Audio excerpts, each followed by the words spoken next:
Welcome back to the library. No time for small talk today, I'm afraid. Your transportation to Brevoy leaves in a few hours, and we have a lot to cover. Today we're talking about the subject of your visit, the region known as the Stolen Lands in the northeast of Galarian. You may wonder why such a small, politically insignificant corner of the world is so important. Well, if the information our couriers have brought us is correct, it appears that the leadership in neighboring Brevoy is looking to hire a few good heroes to venture deep into the region and break the bandits' hold there. This is a great opportunity to get a solid foothold in northern Avistan, so let's see what information we have on this uninhabited wilderness. In a slight twist to my normal videos, I won't just be covering the settings and characters you're likely to encounter. I'm also going to be covering some of the mechanics and subsystems included in the new Kingmaker Adventure Path. Or should I say old Adventure Path.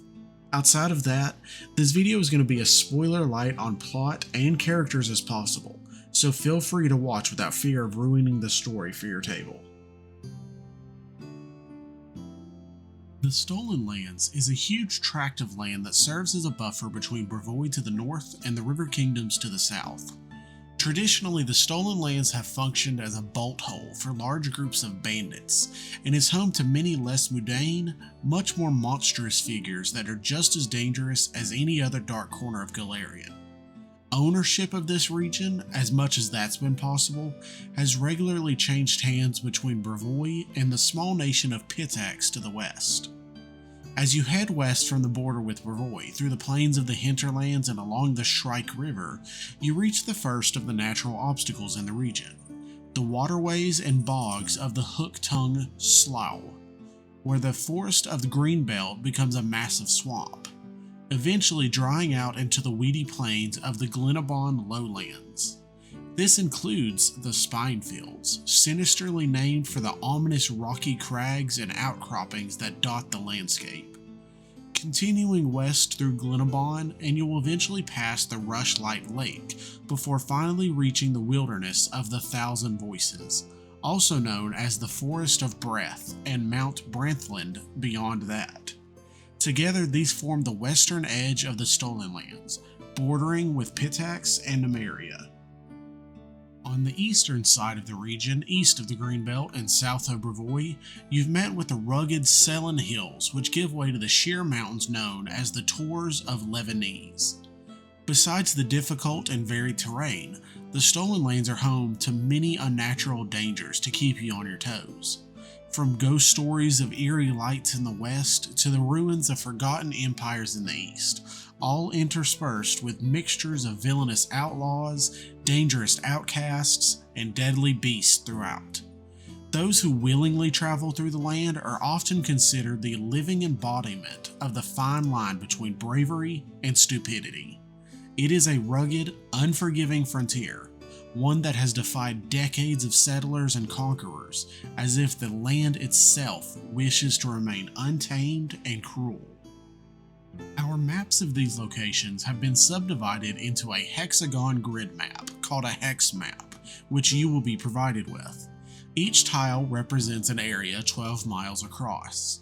We imagine overland travel and the time it takes you to move between locations will be a large factor in your upcoming adventure, so we recommend you learn how best to orient yourself using the hex map, preparing sensible supplies for the hazards you can expect to find.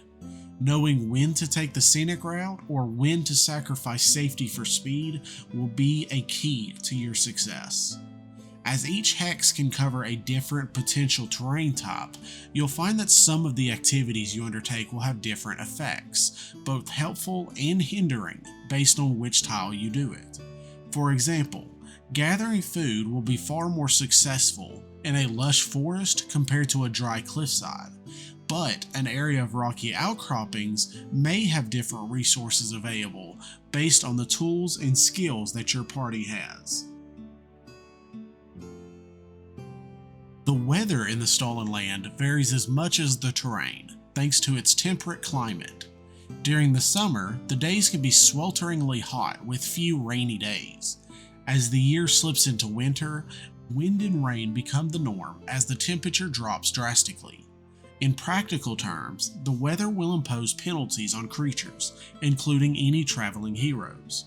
During summer, the temperatures tend to hover around 90 Fahrenheit or 32 Celsius, peaking at a dangerous 105 degrees or 40 Celsius in some of the worst affected areas.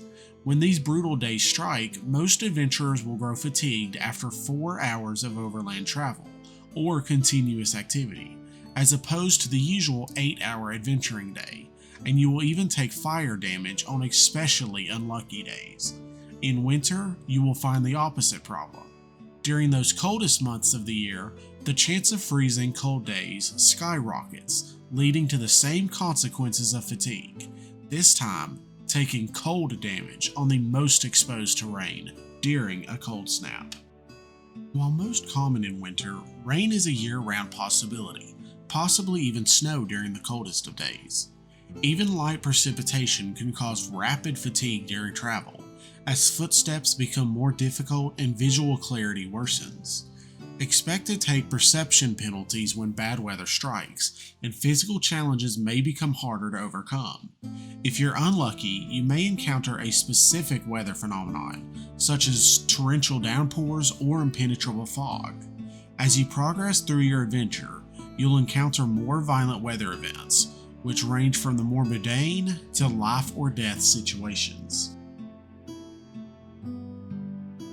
With the Sword Lords taking the initiatives and funding much of the expeditions into the Stolen Lands, our best bet puts you leaving from the city of Rostov into southern Brevoy. Rostov is the largest city near the Stolen Lands, with a population of nearly 20,000 citizens.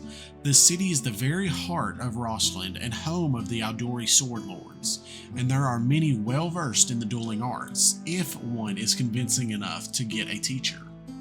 The town's position on the Brevoy border makes it useful as a trade center, and its natural wealth makes it a prime travel destination when you need items or weapons that you cannot do without. However, there are rumblings of discontent with their northern neighbors, so it may be prudent to secure your own trade routes, independent of Rostov, as quickly as possible. Keeping your supply lines open will make your lives and the lives of those you lead a much easier endeavor. Once you leave Rostov, the last civilized area you will pass through before hitting the Stolen Lands proper will be the small village of Nivotkta's Crossing. This is a small village on the banks of the Shrike River, surrounded by a wooden palisade. It houses a flimsy wooden bridge, with the village the only substantial crossing of the Shrike River for miles in any direction. A pair of well-defended guard towers protect the entrance to the Stolen Lands on the southwest side of the river, watching for approaching threats. The residents of Nivotkta's Crossing are much more serious people than those in Rostov, almost to a fault, with a stunted sense of humor and almost paranoid view of those from the south, and to a lesser extent even those from the north.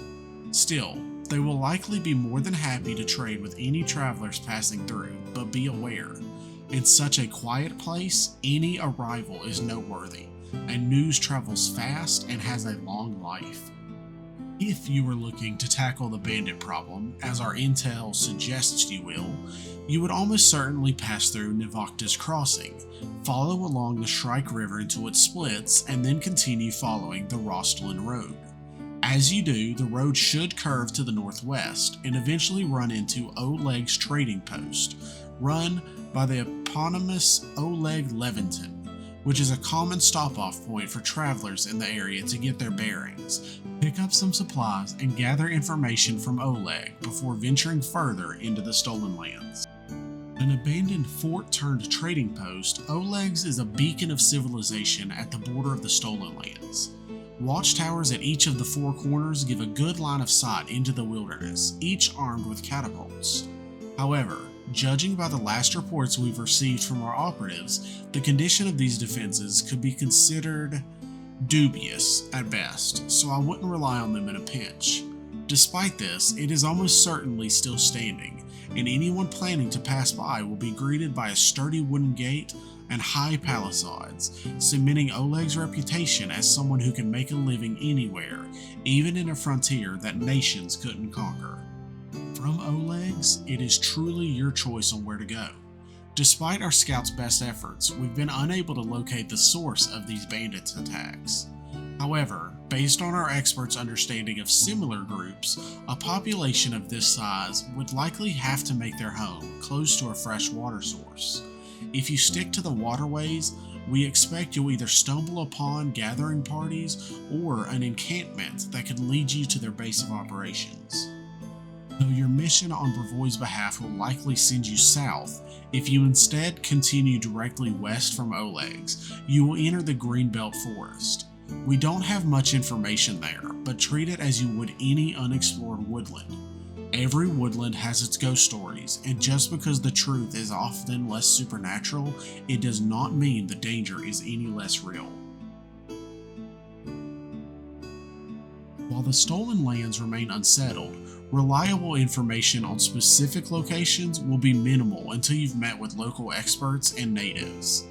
However, to help you be better prepared as you enter the wilds, we have put together a short list of landmarks you're likely to visit early on in your expedition. While this was compiled from some of our more credible sources, the region is in a constant state of flux, and you should be prepared for anything. Immediately outside Brevoy, you'll enter the Rostland hinterlands. Due to its proximity to Brevoy's firmly established borders, bandits or similar threats are rare in this area. They're not unheard of, but they're substantially less likely, assuming they aren't being driven into the area for some reason. The road leading south was built years ago by engineers eager to colonize the wilderness, but with a lack of progress and funds, the roads have degenerated into little more than hiking trails. The Shrike River flows alongside the road from Brevoy to Oleg's for the first dozen miles into the plains, but quickly diverges south via waterfall. Due to this, the Shrike River makes a poor trading route, with water flowing quickly and dangerously over the cliffside before it has a chance to get far enough from Brevoy to be worth setting up a harbor. To the south, you can find the northern portions of the Gnarl Marshes. This section of forest is less overgrown than its southern brother and is prime hunting ground for many of those who do live within the stolen lands. Bandits are more numerous here, hiding amongst the trees and riverways, with most of them being affiliated with a mysterious figure known as the Stag Lord. Be aware when entering the forest, it is common to find hunting traps in every nook and cranny. The message from our couriers have stressed that in addition to the more typical snares for games and wildlife, there are multiple reports of much more vicious and elaborate devices that have caught even skilled trackers off guard. Anyone planning to venture here without some highly skilled survivalists or scouts are at high risk of succumbing to some nasty traps and other hazards. The Shrike River separates the sparse portion of the forest with a thicker brush on the far side, and our scouts have reported the skeleton of what once appeared to be a bridge crossing the river.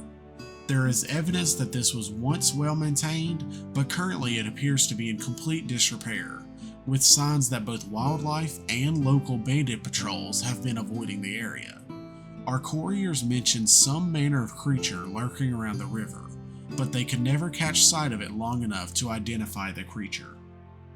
The Tuskwater is one of the largest lakes within the Stolen Lands and holds many dangers within its banks. From savage bandits and feral creatures to crafty fae and others, it seems every inch of this section of land holds a threat in some form, drawn in by the waters. We've received scouting reports of strange and dangerous creatures in this area. A large dog-like beast was seen stalking the scouting party sent to this area, and credible sightings of some form of shadowy figure living near the lake.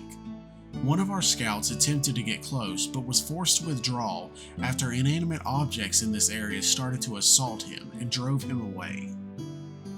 To the south of Tuskwater in the Commonlands region lies what locals call Candlemere Lake. At the center of this lake is a small island with a few scattered ruins and the remains of a crumbling stone tower. The water is nearly crystal clear, and in the summer and fall, it reflects the colors of the leaves around the lake, turning the water into beautiful emeralds or a shimmering cascade of fiery reds, oranges, and yellows. Legends say that drinking from the lake can, depending on the season, grant long life, cut a life short, intoxicate, or invigorate the mind. One of the more dubious reports we've received from our couriers come from the nearby areas. The explorer in question set a small tent up in the hills to the north of the lake, but were disturbed in the night by what they claimed to be eerie witch lights and will-o'-wisps blinking in the distance. They've pinpointed the location to the area around the ruined tower, but when it was requested for them to investigate further, they refused, and the next day they were found in a new campsite an hour's ride from the lake. When pushed for questions, they instead submitted an application to be removed from the exploration team, so we don't have any more information than that, I'm afraid. Take this report with a pinch of salt, as seeing shapes in the dark reflections on the surface of the lake isn't much to be alarmed about, but in the spirit of full disclosure, we feel you should know how to keep your wits about you. If we had more time, we would have sent parties in to confirm this, but the caravan to Brevoy has left us with more time constraints than we would like. With that said, we hope this briefing is going to be enough to help you in your quest in the Stolen Lands. We will send further reports as soon as the knowledge becomes known to us, but for now, my friends, may the truth be your guiding light.